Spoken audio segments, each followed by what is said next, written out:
my wife said, if you're feeling nervous, you should just go ahead and admit it kind of up front, because that'll allow you to kind of get it out of the way, and then you let some tension loose. So I'm just, with that, I'm going to say I don't do this every day. We'll just try and get through it. We'll get through it, and afterwards we can all go over to the bar.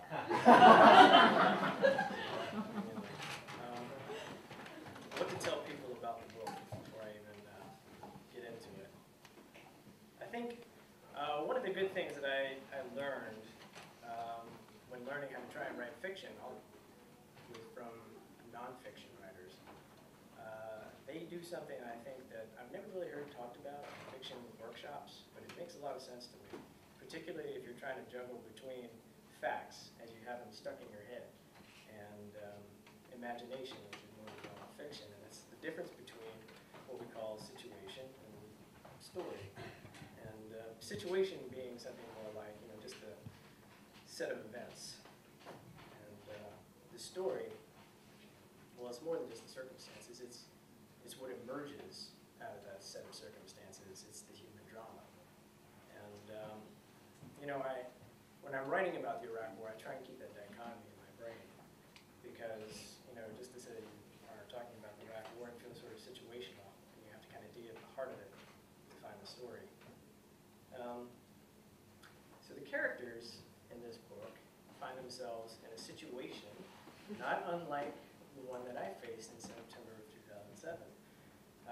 If you remember, at that time, General Petraeus was testifying before Congress, a counterinsurgency strategy that he had adopted in Baghdad was winning. Only to those of us who were on the ground, well, it wasn't completely evident, because the insurgents had different ideas. They didn't want to stick around Baghdad, amazingly, and wait for us to kill them. So they went to other parts of the country. And when you don't know where your enemy is, you have to go and find them. And that's what we did. You had to go to every city and every town and every village and every farmhouse and try and separate the insurgents really from the population. And that's a task that briefs really well. But when it unfolds on the ground, it's a different story. So in the book, as you heard Brian describe, it's about our soldiers who are on just such a mission to clear out a troubled yet remote city near the Iranian border called Mukwara, or Lamuk. That's just the situation. And it's not this story. And hopefully, you like what you hear tonight. Wait. Eric, can you pull the mic down a little bit? It's Sure. kind of hard to hear you. Hopefully. If you like what you hear, then just wait. Sure. Because when the story's out, you'll be able to read it and maybe know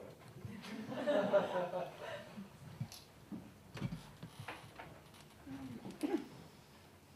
Matheson scrutinized cracks and seams in the plaster. Matheson felt the stitching in cushions and pillows. Matheson looked for footprints, and he felt teapots for their heat. And by divining such signs, he could tell me how long it had been since the insurgents had last been there, approximate how many there had been, glean what he could of their fighting shape, like, for example, if they were dragging casualties, and make a pretty sophisticated wild-ass guess as to what their next moves might be. He was the best of my subordinates, exacting of his men, aggressive in pursuit of the enemy, and uncomplicated in every other way. The soldiers were perhaps a bit tired of being selected as the company's main effort, but Lieutenant Matheson didn't care much what his men thought. That was his blessing and his curse. Mulazim, on the other hand, he was an Iraqi army officer, so I didn't hold him to the same standards. Far from it. On the first morning of our mission in the MOOC, the Mulazim turned to me inside of a crowded family courtyard pointed at two suspected gunmen and said, "They want to be gangsta." He was quick to add, "They just think they're gangsta, but they bitches." "Uh-huh," I said. "Most definitely." Now, the Malazim wanted to be gangsta too. I'd known the man less than 24 hours, and in that time, I discovered that he learned English from hip-hop albums left behind by previous rotations. Biggie, Tupac, NWA. He loved the rhythms and the street lingo and the message, I guess. It's how he thought most Americans talked. Of course, I didn't trust him to translate verbatim for me, but there was a critical shortage of interpreters in the company, and I preferred to keep the Malazim close. In a sense, he was right. The suspected gunman had about as much menace in them as a vaudeville routine. A third world Laurel and Hardy. One was fat and excitable with chubby little red cheeks, and his brother, the straight man, stood stock still and was wiry. Hardy sprayed spit when he spoke. Laurel stammered so badly that he began to choke on his tongue every time his throat started to tighten. We felt like bulls in a pen. There we were, Laurel and Hardy, the Malazim and me, what appeared to be the rest of the family, and about half of Matheson's platoon. About 20 people, all crammed into this pressure cooker of a courtyard, a space no bigger than a McDonald's bathroom, with everybody shouting at each other in foreign tongues. The mud walls ran 8 feet high all around us, and the enclosure was overwhelming. The smell of bad breath, body odor, and stale manure. Hardy found the Malazim's presence offensive. That much I could tell by the way that he used his body language. He snorted, and he leaned in closer, and he turned purple whenever the Malazim spoke to any of the family members. Laurel held one of his sandals up and showed it to the Malazim, the way you might threaten to beat a dog. Unfazed, the Malazim turned to me. He yawned and said, "They say he innocent." He meant the kid. The kid was full of holes, cradled in his mama's arms like a great big Pietà statue. He sat on the patio, exhausted with his legs splayed out in front of him, chest heaving.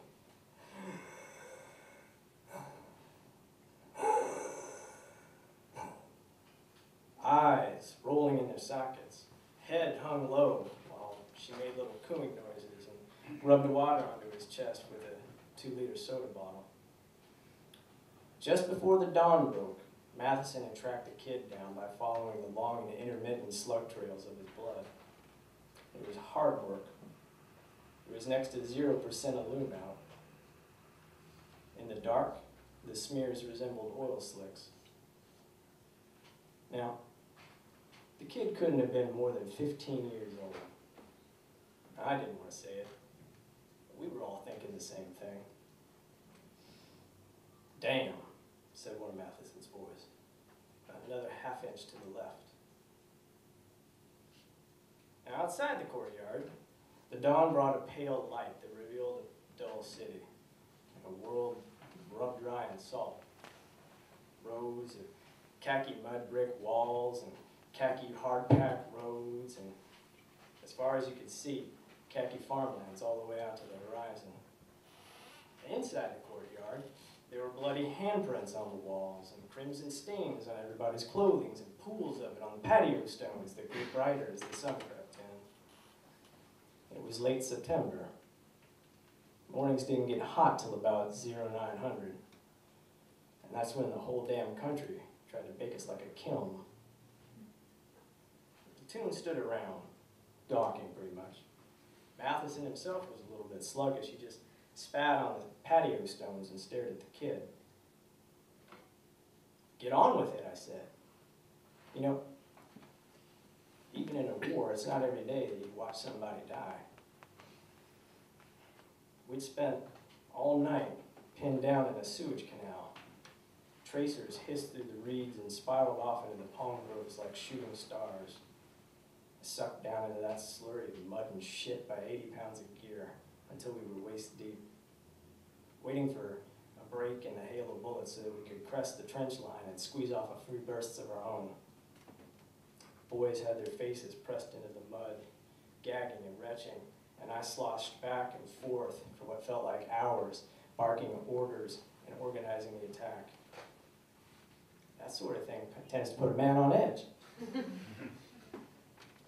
How do you think the boys felt when they discovered they'd been chasing some goddamn kid?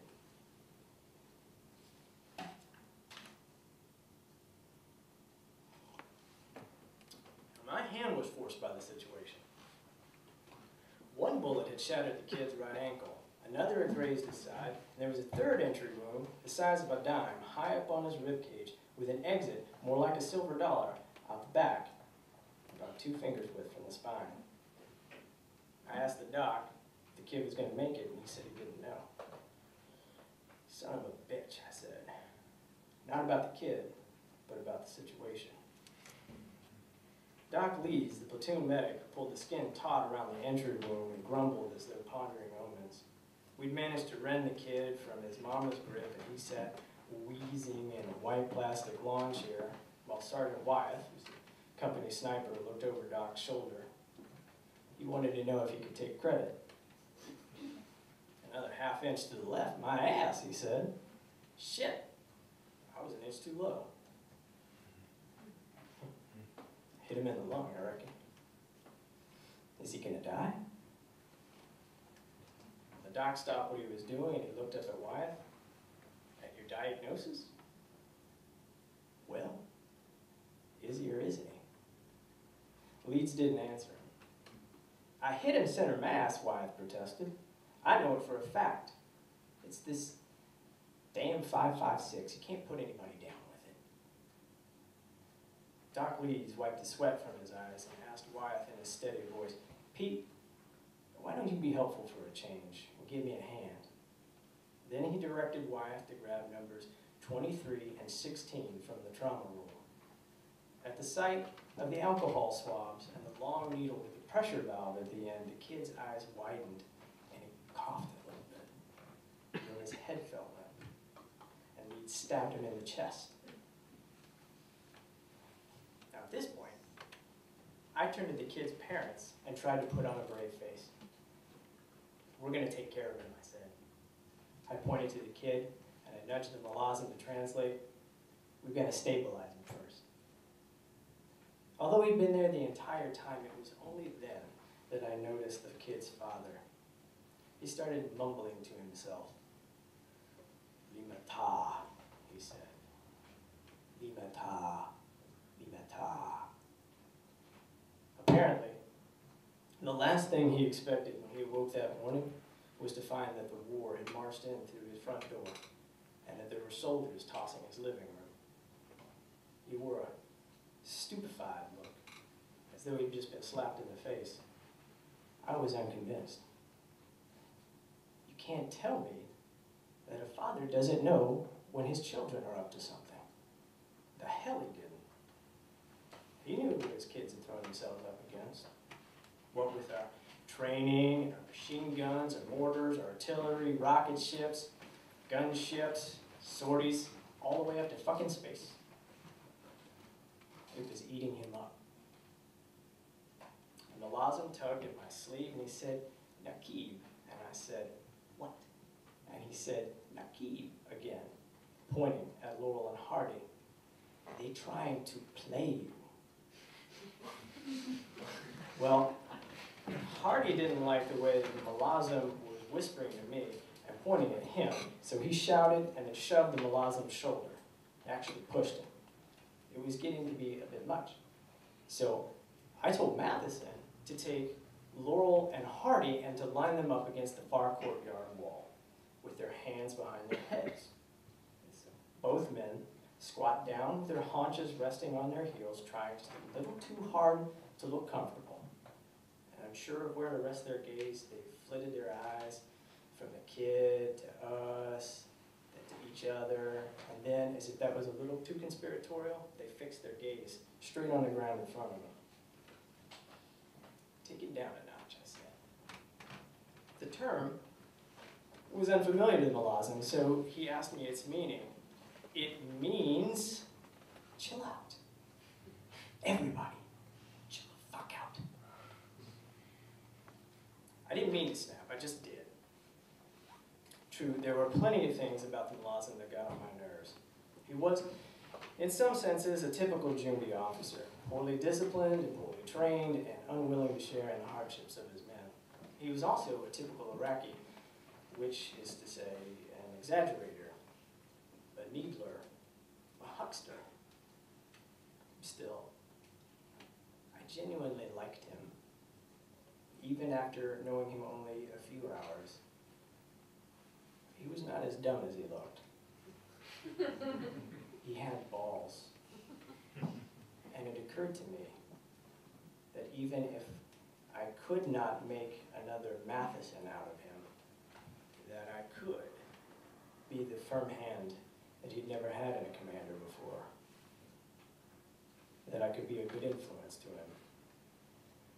And that if I could teach him anything, anything at all, then maybe, just maybe, there was a hope that someday the entire corps of junior officers in the Iraqi army could stand on their own 2 feet and that we could leave this shithole forever.